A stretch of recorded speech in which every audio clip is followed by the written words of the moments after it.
Anička, Pepíček nebo Ferdinand nebo třeba Zaira, tak jak se právě k tady těm jménům nebo spíš k tomu vašemu vysněnému jménu pro miminko dostat, tak to vám chci ukázat v dnešním videu.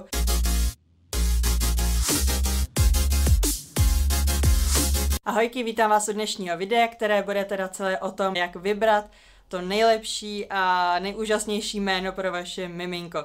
Na začátek začnu s těma věcma, které jsou teda trošku možná nudný, ale musíte je vědět předtím, než si začnete vybírat to jméno pro miminko, protože to jsou věci, které jsou daný zákonem a ty prostě neobejdete. Takže pro vaše miminko můžete vybrat maximálně 2 křestní jména a to se řídí taky nějakýma pravidlama a to je za prvý. Nemůžete dát 2 stejná křestní jména, takže vaše dítě se nemůže jmenovat David Poláček. Taky tady ty 2 křestní jména nesmí mít nějaký z jeho žijících sourozenců, takže nemůžete mít doma Davida Martina a druhý dítě bude David Pavel. Nesmíte dát zdrobnělinu toho jména. Chlapečkům se nemůže dát holčičí jméno a zase holčičkám se nemůže dát chlapecký jméno.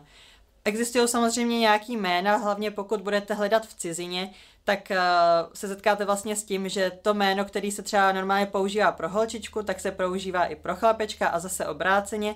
A pokud si nejste jistý tady tím výběrem a jestli to vám to vlastně ten úřad schválí, tak až budete mít to jméno vybraný, tak jděte radši na matriku a zeptejte se tam, jestli takhle je to v pořádku a jestli vám to jméno uznají. Potom, když to jméno vyberete, tak k tomu se ještě vrátím na konci, tak musí taky být schválený zase tou matrikou, pokud to není nějaký klasický jméno, který je v kalendáři. Je na to knížka, jak se bude vaše dítě jmenovat, vydala to paní Knapová a tam máte opravdu celý ten seznam těch jmen a ty určitě projdou, nebude s nima žádný problém. Pokud máte nějaký speciální jméno, tak musíte zase na tu matriku, zeptat se tam, jestli vám to jméno povolí. A jediný, co je tam za podmínku, tak aby to jméno bylo uznané v jakýmkoliv státě na celé zemi. A teď už se dostáváme k tomu výběru a jak to nejlepší jméno a nejkrásnější jméno pro vaše miminko vybrat.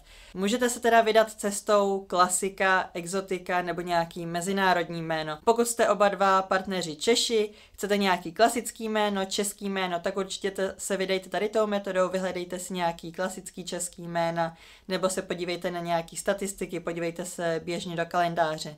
Potom můžete vybrat nějaký zahraniční jméno, nějaký exotický jméno, jméno neobvyklý, který se vám líbí, někde jste ho viděli třeba i v televizi, někde jste ho zaslechli, nějaká známá osobnost se tak jmenuje. Tam si jenom dávejte pozor, když budete se koukat na jména lidí z Ameriky, tak taky, co jsem zapomněla říct, tak v České republice se neuznávají jména věcí. V Americe se může jmenovat holka Apple, jablko, ale tady vám to prostě neuznají. A nebo se můžete vydat cestou mezinárodního jména, který je vlastně podobný nebo je to stejný vlastně všude. Takže jako máte právě toho Davida, David je to v České republice, David se to bude psát i jakoby v jiných státech, akorát to přečtou třeba David a je dobrý volit nějaký takovýhle mezinárodní jméno, který budou schopný přečíst všude. Právě pokud žijete v cizině, plánujete, že to vaše dítě třeba bude cestovat hodně, bude studovat v zahraničí. Pokud máte třeba nějaký příbuzný nebo vzdálenější rodinu nebo praprababičku, která žila třeba ve Francii a chcete dát po prababičce nějaký jméno, anebo chcete vybrat nějaký francouzský, aby se do té rodiny trošku vrátilo, tak se vydejte tady tou cestou, nebo pokud máte třeba partnera, cizince, jako mám já mám vlastně manžela Itala, takže jsme se vydali cestou, že jsme chtěli dát buď český nebo italský jméno, takže můžete to udělat i takhle. Ale pokud dáte jméno nějaký cizí, tak se smířte s tím, že vlastně nebude to jméno v našem českém kalendáři. Většina těch zemí mají zase svátky, takže to můžete vyhledat u nich, ale u nějakých těch exotických jmen, který třeba budou z Afriky, tak tam úplně si nejsem jistá, že nějaký svátek vůbec najdete. To, co se nám líbí, se také řídí tím, co se většinou líbí ostatním nebo co všude vidíme, co někde slyšíme.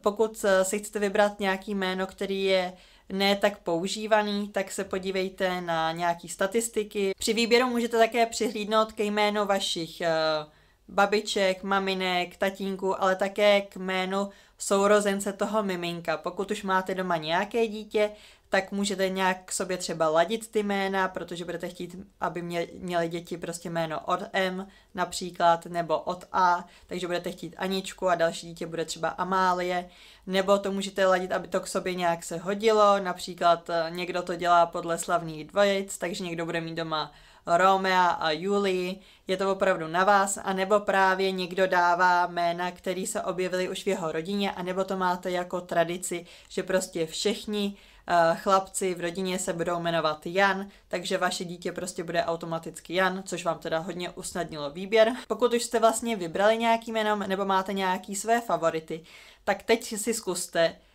2 věci. Napsat si to jméno, jak to bude vypadat, jak se vám bude psát a hlavně jak se vám bude vyslovovat a jak budete oslovovat vlastně to miminko.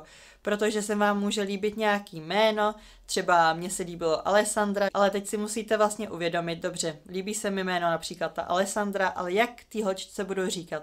Nebudu jí vždycky asi říkat Alessandro, ale budu jí třeba říkat Alexo, někdo to zkracuje třeba na Sandru, takže bych jí mohla říkat Sandro, mohla bych jí říkat třeba ale pak zjistím, že dobrý, tak tady to se mi jako jméno Alessandra se mi líbí, ale nechci říkat své holčičce Ale nebo Alexa, protože už je to prostě jiný jméno.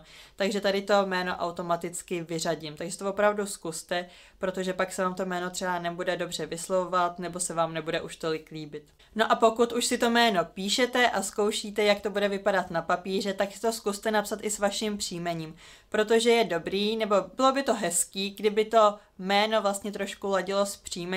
Vypadá to prostě líp k sobě.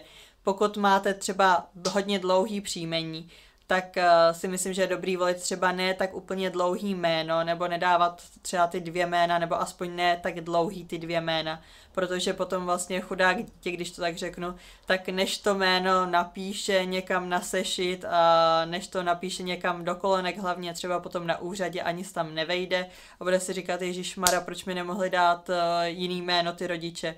I když s tady tím teda, i když vyberete úplně jakýkoliv jméno, tak nemůžete se být nikdy jistý, že to dítě s tím bude spokojený. To jenom takové doplním.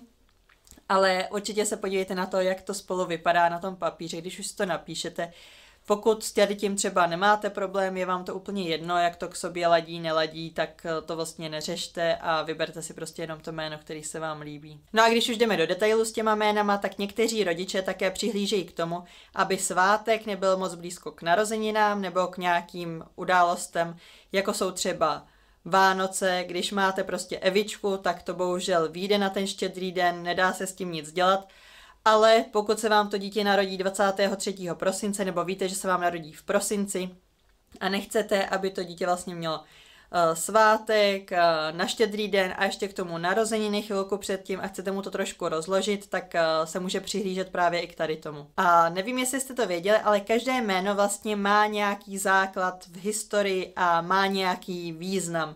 Pokud jste si vybrali nějaké jméno, které se vám opravdu líbí, tak vám doporučuji, nehledejte si jeho význam, protože vám toto jméno může znechutit. Jsou třeba jména, který si vyhledáte, jaký to má význam a zjistíte, že to znamená třeba tlustá, hloupá, nebo slepá, nebo nikdy nebude mít štěstí v životě a vy z toho zaleknete. Pokud na to věříte, tak samozřejmě to jméno změňte. No a když už se zabýváte tím jménem, tak si dejte také pozor na to, abyste nedali vašemu dítěti nějaké jméno, které se vám líbí, ale může mu to v budoucnosti způsobit nějakou komiku. Třeba jméno Blanka a k tomu příjmení Protržená, tak to asi vaše dítě nebude mít z toho úplnou radost. No a když vybíráte už ty jména, tak určitě vyberte pro obě pohlaví. I když to na ultrazvuku celou dobu vypadá, že to bude chlapeček, může se vám narodit holčička a obráceně, takže si určitě připravte 2 jména, protože už do toho protokolu, když půjdete do porodnice, tak tam musíte vyplnit jméno jak pro chlapečka, tak pro holčičku. No a pokud jste nevybrali jméno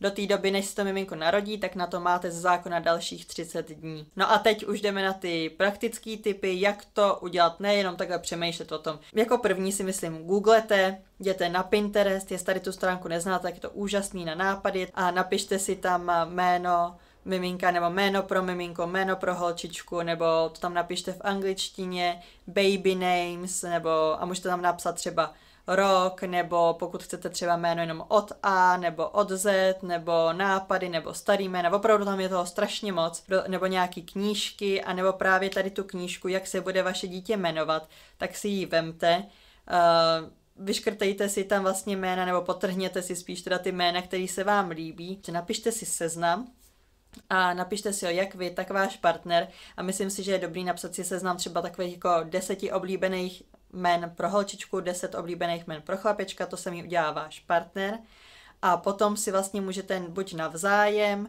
nebo společně ty jména vyškrtávat. Co jsem taky viděla a našla jsem to právě na tom Pinterestu, tak to se mi hrozně líbilo, že si vlastně můžete udělat seznam od A do Z a ke každému tomu písmenku si napsat jedno jméno, nebo klidně i víc, pro chlapečka a pro holčičku, prostě ty varianty. Takže se dostanete ke jménům, který by vás třeba ani nenapadly, líbí se vám třeba jména od A najednou zjistíte, že nějaký krásný jméno od N nebo od Z, který byste normálně ani nad tím nepřemýšleli a nenapadlo by vás. Potom si myslím, že si teda můžete napsat třeba tady těch 10 jmén nebo 5 jmén a napište si to a třeba si to vystřihněte nebo si to někam připněte, ale na nějaký viditelný místo, okolo kterého chodíte každý den. Myslím si, že je ideální lednice, nebo pokud máte třeba někde nějakou nástěnku, tak tam si to připněte, ale opravdu tam, kde budete okolo toho chodit každý den, budete se na ty jména koukat, budete si vlastně říkat, tady to se mi líbí, tady to ne. A třeba po týdnu, po 2 týdnech zjistíte, že nějaký to jméno, co se vám líbilo, tak už je okoukaný, tolik se vám nelíbí,